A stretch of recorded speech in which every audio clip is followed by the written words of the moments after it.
to the Lightbulb Series by Valkyrie Investments, where we cover crypto topics requested by you in 5 minutes or less.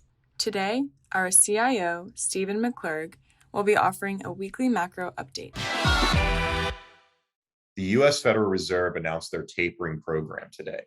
What that means is they're going to reduce the amount of bonds that the Federal Reserve buys on a monthly basis by about $15 billion a month.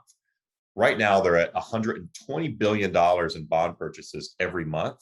That means next month it'll drop down to 105, and the month after that, $90 billion, and so on. What that really means is the Fed is continuing to actually grow the balance sheet, which right now sits at $8 trillion, which is up about 20% this time last year. So the Federal Reserve has grown its balance sheet by 20%. What about countries around the world? Well, China has only increased their balance sheet by about 4.5% since this time last year.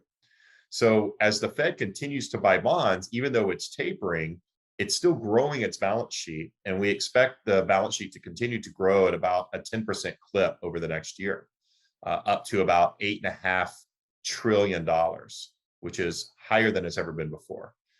This definitely is a sign of inflation despite tapering. Thanks for joining us today. If you want to learn more about something in the crypto sphere, please reach out to us at lightbulb@valkyrieinvest.com. You can also find us on Twitter, Instagram, LinkedIn, Facebook, and YouTube. Disclosures. The opinions presented herein are solely of the individual and not necessarily representative of Valkyrie Investments, Inc. and their affiliates. There is no guarantee that any specific outcome will be achieved. Investments may be speculative, illiquid, and there is a risk of total loss of your investment. Past performance is not indicative of future results.